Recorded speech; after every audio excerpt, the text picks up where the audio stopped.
नमो नमः। अहं दीनानाथ साह सह प्राचार्यः संस्कृतं पूर्णिमा राम प्रताप संस्कृत महाविद्यालयः बैगनी दरभंगा अस्मि।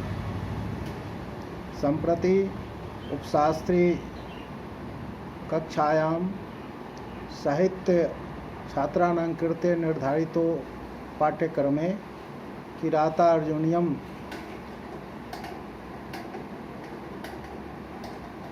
पुस्तकं निर्धारितं वर्तते। अयं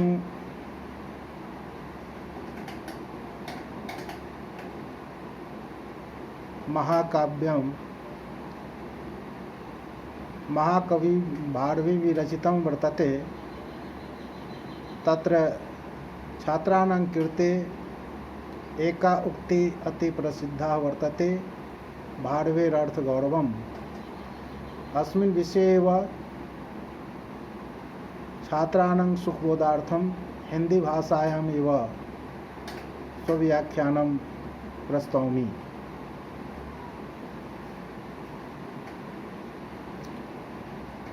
संस्कृत वाङ्मय के इतिहास में आदि कवि वाल्मीकि, कवि कुलगुरु कालिदास, महाकवि माघ, दंडी, श्रीहर्ष, गद्य सम्राट वाणभट्ट एवं नाटककार भवभूति आदि के कृतियों एवं व्यक्तित्व की समीक्षा करते हुए समीक्षकों ने कतिपय लोकोक्तियों को प्रसिद्ध किया है।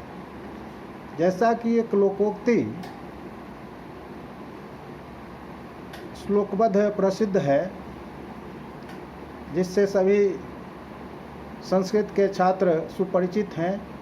उपमा कालिदासस्य भारवेरर्थगौरवं दंडिनः पदलालित्यं माघे सन्ति त्रयो गुणाः। महाकवि कालिदास की प्रसिद्धि समीक्षकों के द्वारा उनकी उपमा के लिए दी गई है। महाकवि भारवी की प्रसिद्धि भारवे अर्थ गौरवम के रूप में की जाती है, अर्थ गंभीरता के लिए, अर्थ गांभीर्य के लिए। दंडी की प्रसिद्धि पद लालित्य के लिए और माघ में तीनों गुणों को समाहित करते हुए प्रसिद्धि की जाती है। आज विचारणीय है कि महाकवि भारवी के विषय में भारवेर अर्थ गौरवम जो कहा गया है, इसका क्या तात्पर्य है। सबसे पहले यह जानना जरूरी है कि अर्थ गौरव क्या है। वस्तुतः अर्थ गौरव थोड़े से शब्दों में विपुल अर्थ का सन्निवेश कर देना अर्थ गौरव की पहचान है। कविवर भारवी ने लंबे से लंबे अर्थ को कम से कम शब्दों के द्वारा अभिव्यक्त कर अपनी बेजोड़ काव्य कुशलता का परिचय दिया है।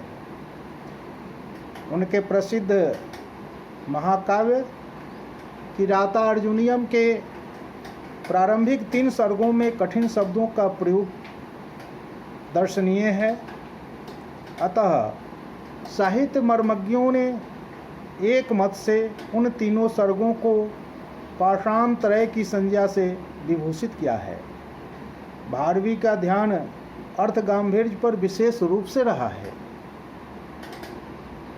इस बात का स्पष्ट संकेत युधिष्ठिर के द्वारा भीम के भाषण की जो प्रशंसा कराई गई है, जो आश्वासन दिलाया गया है, उससे भी स्पष्ट होता है। यथा स्फुटता न पदैरपाकृता न च न स्वीकृतमर्थ गौरवम रचिता पृथगर्थता गिरां न च सामर्थ्यमपोहितं क्वचित्। अर्थात भीमसेन की वाणी में पदों के द्वारा विशद अर्थ की विशेषता कहीं नहीं छिपी है।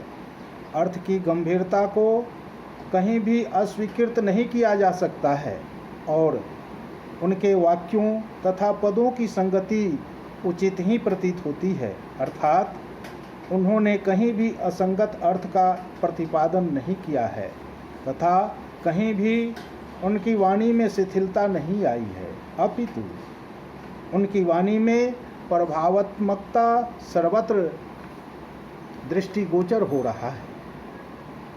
इस प्रकार पदों के प्रयोग में अर्थ गांभीर्य महाकवि भारवी का परिचय दिलाता है। इसीलिए आलोचकों ने इसी श्लोक को भारवी की कविता के यथार्थ निदर्शन के रूप में स्वीकार किया है। वस्तुतः उनके कला संबंधी परिचायक श्लोक द्रष्टव्य है। नारिकेल फल समितं वचः भारवे सपदि यद विभज्यते स्वादयन्तु रसगर्भ निर्भरं सारम अस्या रसिका जथेप्सितम्। अर्थात जब तक नारियल के फल के समान उसके कठोर बाह्यावरण को भेद कर उसके भीतर प्रवेश नहीं किया जाता, तब तक भारवी की कविता का रसास्वादन उसी तरह नहीं किया जा सकता है। अर्थात भारवी की काव्य कला के क्लिष्ट बाह्यावरण को भेद कर उसके अंदर प्रवेश करने पर ही रसिक लोग उस काव्य कला के रस का आस्वादन कर सकते हैं।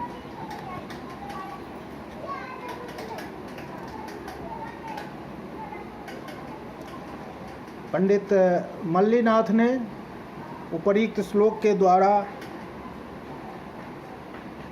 महाकवि भारवी के अर्थ गांभीर्य की भूरी भूरी प्रशंसा किया है।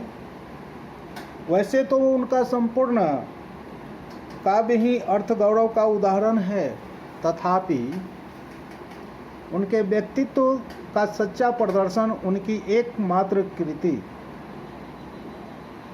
किराता अर्जुनियम के प्रथम और द्वितीय सर्ग में उस स्थल पर हुआ है जहाँ वनेचर, द्रौपदी, भीम तथा युधिष्ठिर का राजनीतिक वाद विवाद है, क्योंकि इन तीनों की उक्तियों में अर्थ की गरिमा, अर्थ का गांभीर्य पूर्णतः परिलक्षित होता है। यथा कथा प्रसंगेन जनैरुदाहृतात् अनुस्मृता खंडल सुनु विक्रमः तवाभिधानात् व्यथते न ताननः सदुस्सहान मंत्र पदादि ओरगः।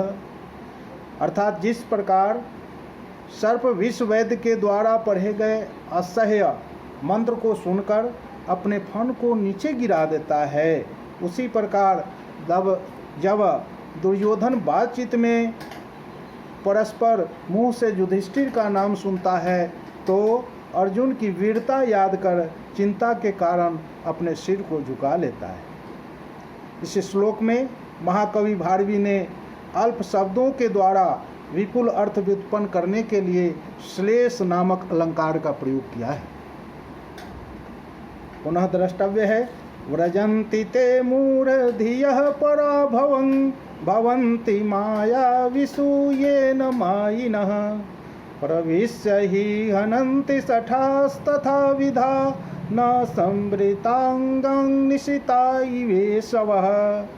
अर्थात जो कपटी व्यक्तियों के साथ कपटी नहीं बनते वे मूर्ख दूसरों से पराजित कर दिए जाते हैं। जैसे नंगे बदन वाले सिपाही के शरीर में तेज बाण घुसकर उसे मार डालते हैं, उसी प्रकार कपटी भी सरल लोगों के घर में प्रवेश कर उनका विनाश कर डालते हैं।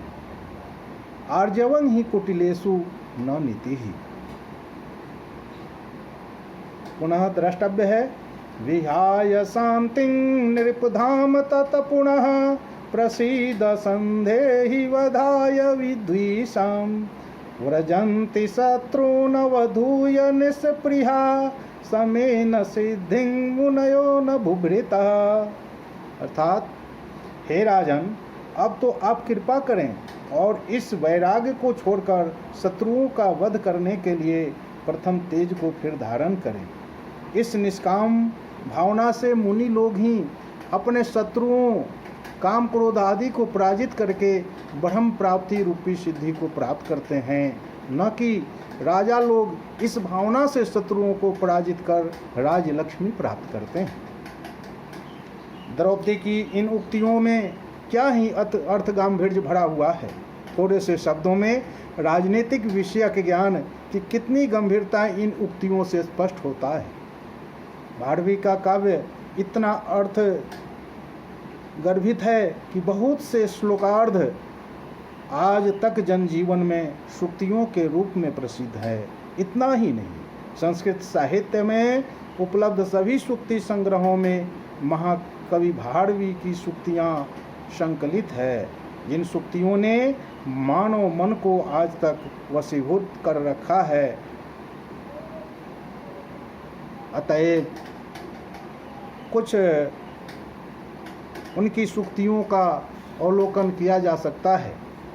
यथा हितं मनोहारी च दुर्लभं वचः वरं विरोधोऽपि समं महात्मभिः सतां हि वाणी गुणमेव भासते स किं सखा साधुं शासति यो अधिपं हितान्न यः संशृणुते स किं प्रभु सदानुकूलेषु हि कुर्वते रतिं निरपेष्वमात्येषु च सर्वसम्पदः सुदुर्लभः सर्वमनोरमः गिरः वन्ध्यकोपस्य विहन्तुरापदां भवन्ति वस्याः स्वयमेव देहिनः प्रकृतिमित्रा हि सताम साधवः सहसा विदधित न क्रियाम विवेकः परमां पदां पदम्। उपर्युक्त विवेचन के आधार पर हम यह निष्कर्ष कर सकते हैं कि भारवेर अर्थ गौरवम यह लोकोक्ति अक्षरशः यथार्थता से परिपूर्ण है। इस प्रकार महाकवि भारवी के काव्य में उनकी रचनाओं में अर्थ गांभीर्य पदे पदे द्रष्टव्य हैं। अतः यह उक्ति कि भारवेर अर्थ गौरवम अत्यंत ही समीचीन एवं सुपयुक्त है। धन्यवाद।